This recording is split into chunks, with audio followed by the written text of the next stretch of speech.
தம்பி அர்ஜுனாவின் குளப்படிகள் ஏராளம்.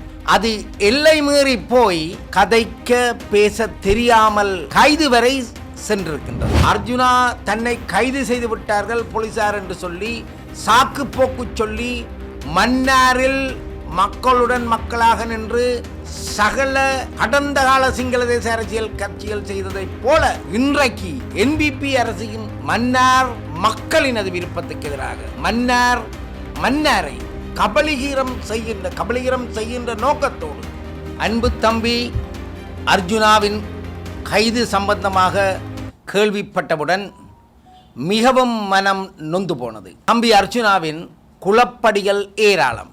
அது எல்லை மீறி போய் இலங்கை போக்குவரத்து பிரிவு போலீசாருடன் கதைக்க பேச தெரியாமல் நடந்ததன் விளைவு கைது வரை சென்றிருக்கின்றது. தம்பி அர்ஜுனா அவர்கள் தொடர்ச்சியாக நண்பர் ராமலிங்கம் சந்திரசேகர் அவர்களை கடுமையாக தரம் குறைத்து சில வேளை வேறு விதங்களாக அவரை தாக்குவது மலையக சொந்தங்களின் உள்ளங்களை புண்படுத்துகின்றது என்பதை தம்பி அர்ஜுனா புரிந்து கொள்ள வேண்டும். நாங்கள் தமிழர்கள் பிரிக்கப்பட முடியாத, வேறுபடுத்தப்பட முடியாத வட கிழக்கு மலையக கொழும்பு தமிழர்கள் எல்லாம் இணைந்து நாங்கள் தமிழர்கள் என்று ஒற்றுமையாக இந்த மண்ணில் வாழ்ந்தால் மட்டும்தான் எமது இனம் பட்ட துன்பம், துயரங்கள், சொல்லனாத இழப்புகள், பல்லாயிரக்கணக்கான சொத்துக்கள், உயிர்கள் இவற்றிற்கெல்லாம் நீதி கேட்டு போராடுகின்ற எமது இனம் எக்காலகட்டத்திலும் மலையகமாகவோ வடக்காகவோ கிழக்காகவோ கொழும்பாகவோ பிரிந்து போக முடியாது. 2012ஆம் ஆண்டு சைக்கிளில் வந்து ஒரு சாதாரண ஒரு சைக்கிள் ஓட்டி போல் வந்து 4 எம்பிக்களை தன்னுடைய ஆளுமையின் ஊடாக அன்பு தோழர் அனுரகுமார திசநாயக்காவின் எழுச்சியையும் பயன்படுத்தி 4 பாராளுமன்ற உறுப்பினர்களை எடுத்து சென்றவர்தான் அன்பு தோழர் ராமலிங்கம் சந்திரசேகர் என்பதை தம்பி அர்ஜுனா புரிந்து கொள்ள வேண்டும். அர்ஜுனா நாங்கள் சும்மா சொல்லக்கூடாது, ஒரு ஆளுமை உள்ள ஒரு இளைஞன். அவருக்கு எல்லாம் அத்துபடியாக தெரியும். அவருக்கு தெரியும் இது என்ன, ஒரு டிராஃபிக் போலீஸ் ஒரு துண்டு தான் தரும், அதுக்கு தான் பே பண்ணி போட்டு போவேன்.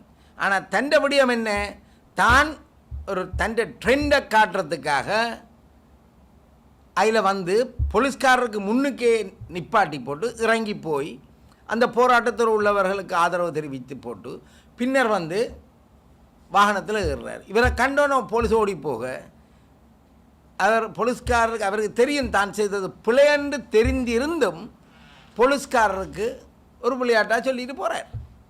அவர் எப்போவுமே இந்த விடயங்களை ஒரு விளையாட்டாக எடுத்து தவறுதலான இலங்கையின் சட்டத்திட்டங்களை செய்யப்படுகின்ற ஒரு நபராக தொடர்ச்சியாக காணப்படுகின்றார். அர்ஜுனா மன்னார் சம்பந்தப்பட்ட விடயங்களில் அக்கறைப்பட்டு அவர்களுடைய போராட்டங்களுடன் இணைந்து செயற்பட வேண்டிய தன்னுடைய வரலாற்று கடமையை மறந்துவிடக்கூடாது. அர்ஜுனா தன்னை கைது செய்து விட்டார்கள் போலீசார் என்று சொல்லி சாக்கு போக்கு சொல்லி மன்னாரில் மக்களுடன் மக்களாக நின்று சகல கடந்த கால சிங்கள தேச அரசியல் கட்சிகள் செய்ததை போல இன்றைக்கு என்பிபி அரசின் மன்னார் மக்களினது விருப்பத்துக்கு எதிராக மன்னாரை கபலீகரம் செய்கின்ற நோக்கத்தோடு மக்களுடைய இறமைகளை, அவர்களுடைய விருப்பங்களை புறந்தள்ளி விருப்பங்களுக்கு எதிராக ஒரு ஆக்கிரமிப்பு அரசு போல என்பிபி அரசு செய்கின்ற இந்த விடயம்